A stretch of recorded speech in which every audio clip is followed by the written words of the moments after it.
Dear student, मैं Bhavesh Mishra GS आश्रम में आपका स्वागत करता हूं। जैसे कि पिछले वीडियो में हम लोगों ने पढ़ा था कि पुर्तगालियों का आगमन, भारत में यूरोपीय कंपनियों का आगमन। तो इसमें हमने पढ़ा था कि पुर्तगाल और स्पेन इसमें ज़्यादा दिलचस्पी ले रहे थे। इसमें एक घटनाएं जो बताया था मैंने, 1453 की कस्तनतुनिया की जो घटना हुई थी, उसके बाद स्थलीय मार्ग अवरुद्ध हो जाता है और समुद्री मार्गों की खोज होने लगती है ताकि व्यापार को आगे बढ़ाया जा सके। इसमें स्पेन और पुर्तगाल कुछ ज़्यादा ही दिलचस्पी लेकर के समुद्री मार्गों की खोज की। इसमें आज हम पढ़ेंगे यूरोपीय कंपनियों का आगमन पार्ट 2। इसमें हम लोग आज पढ़ेंगे जो कैसे यूरोपीय कंपनी, खास करके पुर्तगाल, डच, अंग्रेज, स्पेनिश, डेनिश, ये सब फ्रांसीसी वगैरह आए और भारत में व्यापार करने के लिए आए और भारत में उन्होंने अधिकार जमा लिया। तो इस स्थिति में हम लोग पढ़ेंगे जो आगे क्या हुआ। भारतीय राजनीति में उन्होंने हस्तक्षेप करके अपना अधिकार जमा लिया। इसमें पुर्तगाली, डच, अंग्रेज, स्पेनिश, डेनिश, फ्रांसीसी सब आए यहाँ पे व्यापार करने के लिए। इसमें हम पढ़ेंगे आज जो मैं बताया था कि वास्को डी गामा 1502 में फिर से व्यापार और विजय करने के लिए आए। उसमें आज मैं पॉइंट वाइज मैं एक्सप्लेन कर रहा हूँ, इसके बाद मैं इसको रिवीजन भी करूँगा। वास्को डी गामा 1502 में व्यापार और विजय करने के लिए आए थे, लेकिन यहाँ पर उन्होंने आकर के फिर उसके बाद क्या किया, फिर वहाँ पर जो थे राजा प्रिंस हेनरी नाम के, उन्होंने क्या किया, जो यहाँ पर पूरा अपना व्यवस्था वहाँ से देखते थे पुर्तगाल से, वो सारा जितना भी जहाजी होता था, बेड़ा होता था, वो सारा वाणिज्यिक मदद से लेकर के सारा कुछ करते थे।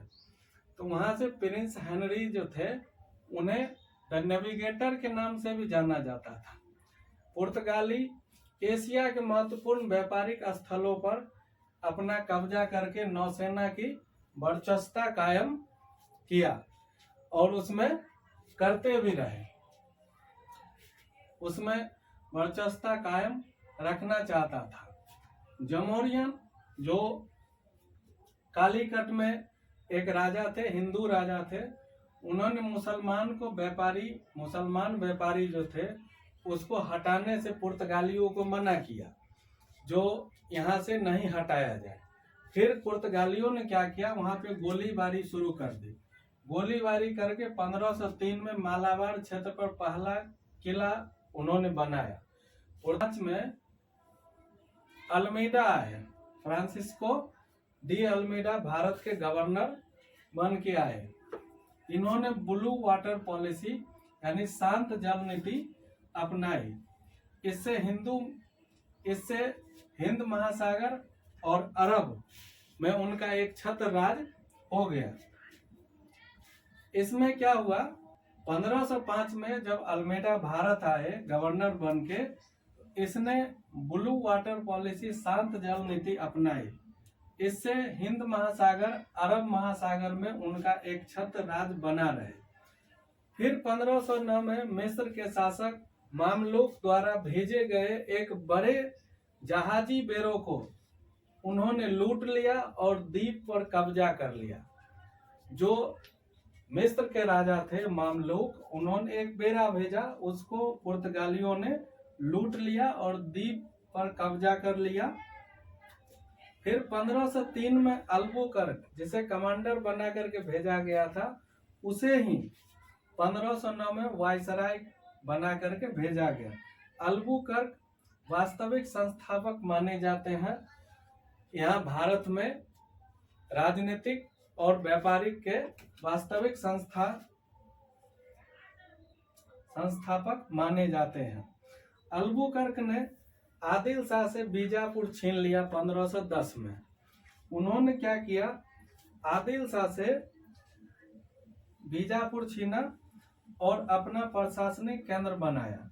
इसने पुर्तगाली सत्ता स्थापित करने के लिए विशेष भूमिका निभाई। किसने? अल्बुकर्क ने। अगला पॉइंट है, अल्बुकर्क ने 3G पॉलिसी अपनाया। ये मोबाइल वाला 3G पॉलिसी नहीं है। उनका यूरोप वासियों का एक मंशा था कि भारत में आकर के जो अपना ख्याति प्राप्त कर सके। उनका मकसद जो था वो भारतीय बाद में समझ पाए, उससे पहले वो व्यापार करने के लिए आए। इसके बाद उन्होंने क्या किया, राजनीतिक हस्तक्षेप करना शुरू किया।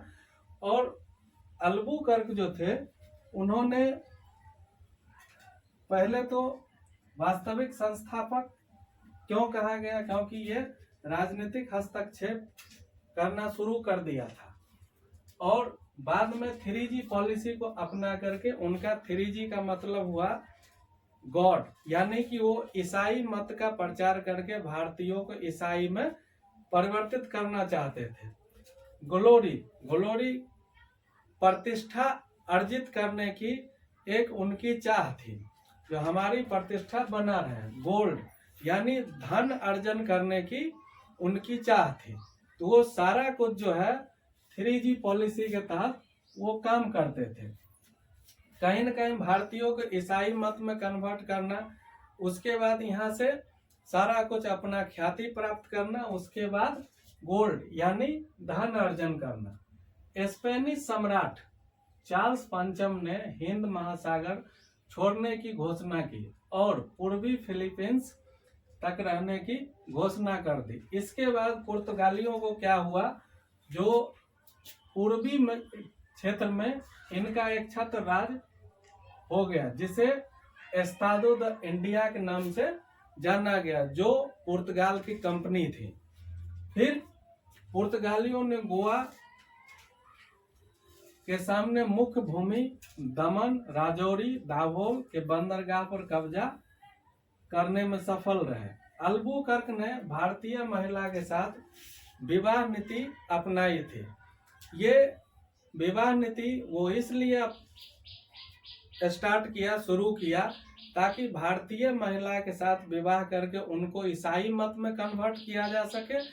और कहीं न कहीं उनका ये सोचना था कि भारतीय में विवाह परंपरा जो ईसाई मत से होगा तो भारतीय कहीं न कहीं उनको अपना मानने लगेंगे और उन्हें ज़्यादा से ज़्यादा छूट मिलना शुरू हो जाएगा।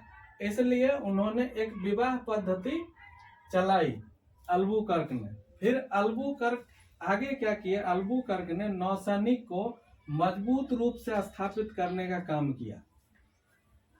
फिर आगे 1511 में पुर्तगालियों को मलक्का पर पूर्ण प्रभुत्व कायम हो गया।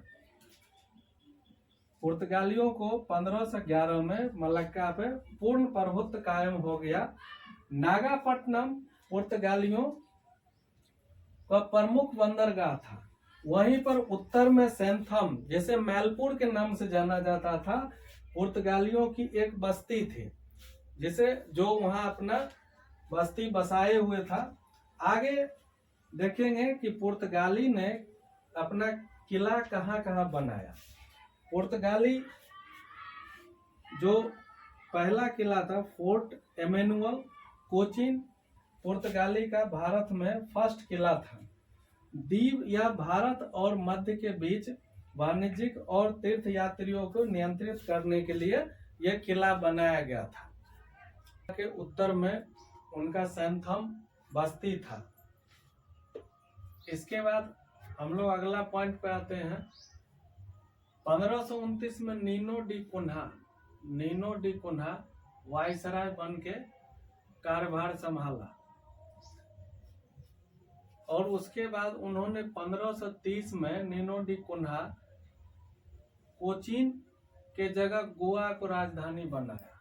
यानी जो नीनो डी कुन्हा जो 1529 में अपना कार्यभार वायसराय के रूप में संभालते हैं, उन्होंने पहली जो मुख्यालय उनका कोचीन में था वो उनको परिवर्तित करके उन्होंने गोवा में स्थानांतरित कर दिया। फिर पुर्तगालियों ने क्या किया, एक पुर्तगाली गवर्नर अल्फांसो डिसूजा के साथ एक संत आए, संत फ्रांसिस्को भारत आए। उसने सेंथोमा, जो मद्रास में एक जगह है, वहाँ हुगली बंगाल में और दीव काठियावाड़ में पुर्तगाली बस्ती बसाई, ताकि ज्यादा से ज्यादा ईसाई मत में परिवर्तित भारतीयों को किया जा सके और ईसाई मत का प्रचार हो सके। जैसा कि मैंने 3G के बारे में बताया था, गॉड, ग्लोरी और गोल्ड के बारे में, उनका एक ही मकसद था, गॉड यानी ईसाई मत का प्रचार करना, ज्यादा से ज्यादा भारतीयों को ईसाई मत में लाना, ग्लोरी ख्याति प्राप्त करना, ज्यादा से ज्यादा प्रतिष्ठा अर्जित करना। यूरोप में ये होड़ सी हो गई थी अपने आप में, जो ज्यादा से ज्यादा प्रतिष्ठा अर्जित करने में, जैसे पुर्तगाली हो गए, अंग्रेज हो गए, डच हो गए, स्पेनिश, डेनिश, खुद अपने आप में प्रतिष्ठा अर्जित करने की एक होड़ लग गई थी। इसीलिए ये समुद्री मार्गों से होकर के भारत के तरफ तथा अन्य देशों के तरफ इन्होंने मूव किया। इसके बाद इन्होंने क्या किया, 1536 में पुर्तगाली बंगाल के शासक महमूद शाह से चटगांव और सतगांव में फैक्ट्री खोलने की अनुमति प्राप्त कर ली। बंगालियों का एक कार्टेज व्यवस्था था।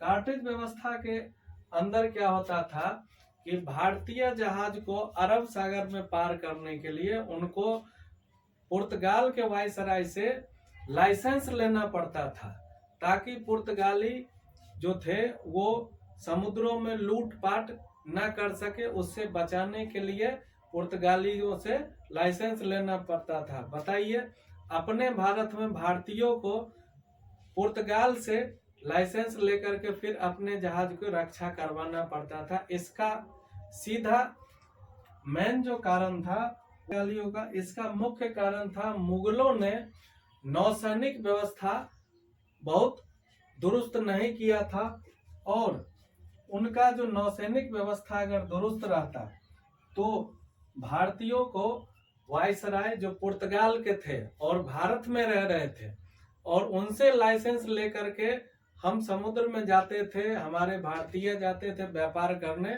और उनसे बचाव करने के लिए ही हमें लाइसेंस लेना पड़ता था। इसका मुख्य कारण था।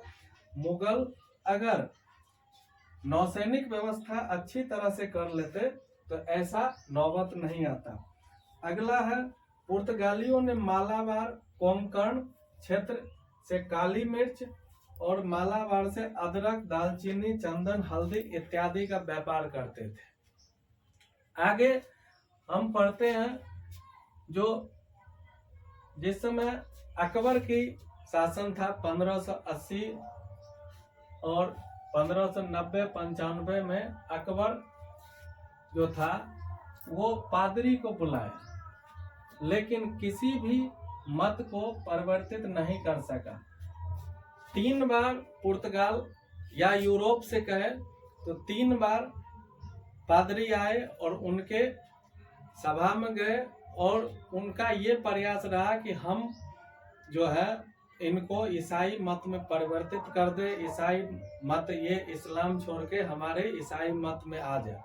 लेकिन किसी ने उनको इस मत में आने में, परिवर्तित करने में वो सफल नहीं रहे। इसका मुख्य कारण था कि अकबर को कहीं न कहीं उनको हथियार की जरूरत थी, और बीच में उनका जो बेटा था सलीम, वो विद्रोह किए हुए थे। खैर, इसके बारे में हम आगे पढ़ेंगे। तो उनको ये अफवाह भी फैला दिया गया कि सलीम साहब जो है वो ईसाई मत कबूल कर लिए है, वो ईसाई बन गए हैं, लेकिन ऐसा कुछ था नहीं। 1608 में कैप्टन विलियम हॉकिंस इंग्लैंड के प्रथम सम्राट जेम्स का एक प्रार्थना पत्र लेकर के जहांगीर के दरबार में आए। जहांगीर के दरबार में इंग्लैंड के राजा जो थे जेम्स प्रथम, वो एक प्रार्थना पत्र लेकर के आए।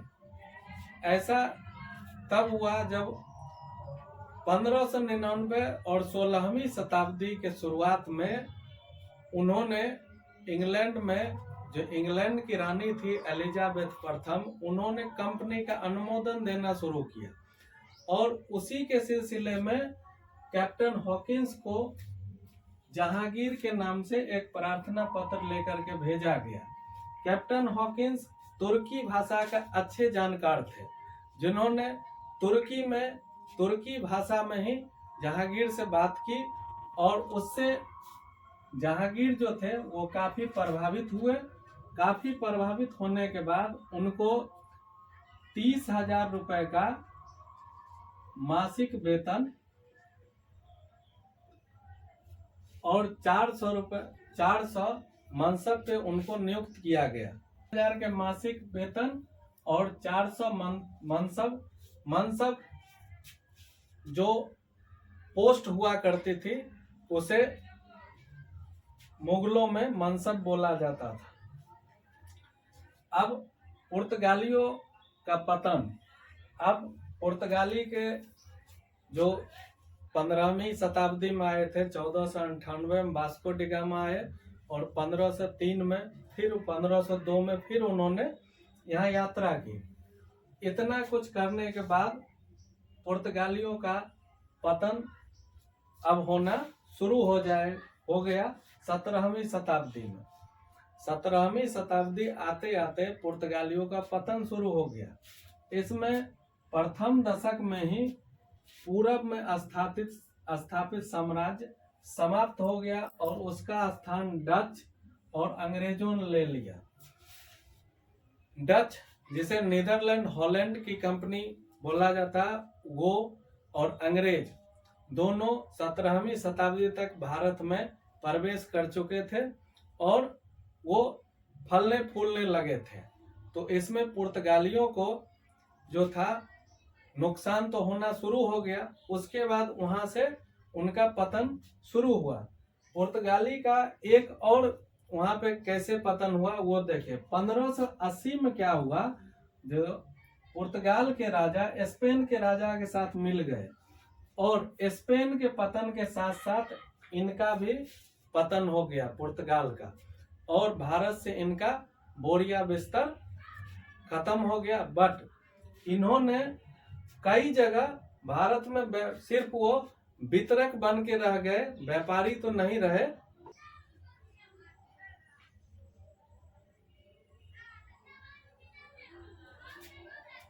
ब्राजील के खोज के बाद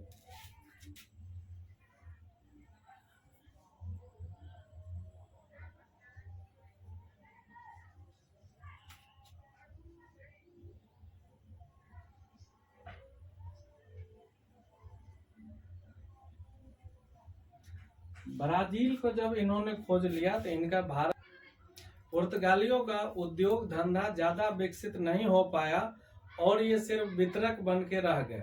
पुर्तगाली जो कंपनी थी ये पुर्तगाल के राजा के अधीन थी, उनके नियंत्रण में थी, इसलिए इनके पास जो कैपिटल था, पूंजी की व्यवस्था, वो राजा देखते थे और इनको अपने हिसाब से करने की अनुमति नहीं होती थी। इसके विपरीत जो अंग्रेज थे उनको धन की कमी नहीं थी, सारा सपोर्ट सिस्टम जो था उनको पूरा मिल रहा था, इसलिए वो भारत में ज्यादा से ज्यादा विकसित किए।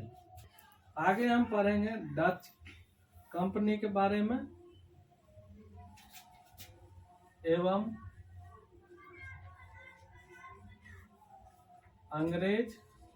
अंग्रेजी कंपनी के बारे में और फ्रांसीसी कंपनी के बारे में।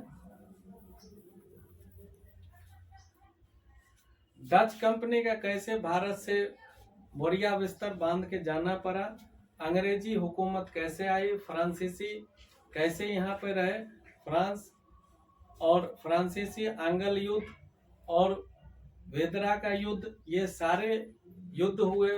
जैसे ब्रिटिश कंपनी, यूरोप के जितनी सारी कंपनी आई, इनके बारे में डिटेल में अगले वीडियो में हम लोग कवर करेंगे। फिलहाल पुर्तगालियों का मैंने जो डिटेल किया है, ये सारा कुछ मैंने डिटेल पिछले वीडियो में भी किया था और इस वीडियो में भी किया हूँ। आशा है कि ये वीडियो आपको अच्छी लगी होगी। कुछ ज़्यादा समय का वीडियो हो गया होगा, बट जानकारी अच्छी है। जानकारी अगर आपको अच्छी लगी तो आप लाइक शेयर कमेंट कीजिएगा, अपने दोस्तों को शेयर कीजिएगा। आप जीएस आश्रम को सब्सक्राइब करें यूट्यूब चैनल पे और फेसबुक इंस्टाग्राम पे फॉलो करें। हम छोटा छोटा पीडीएफ टेलीग्राम पे डालते रहते हैं जब वीडियो बनाने की वक्त नहीं रहता है, इसलिए आप लोग टेलीग्राम चैनल को ज्वाइन कीजिए। आपको हर एक जानकारी वहाँ पे मिलती रहेगी।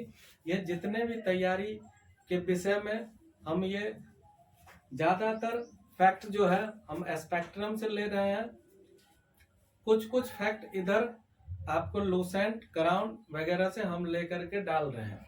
आपको अच्छी लगे आप कमेंट कीजिएगा इसके आगे किस विषय पर आपको वीडियो चाहिए। आज के लिए इतना ही। Thank you.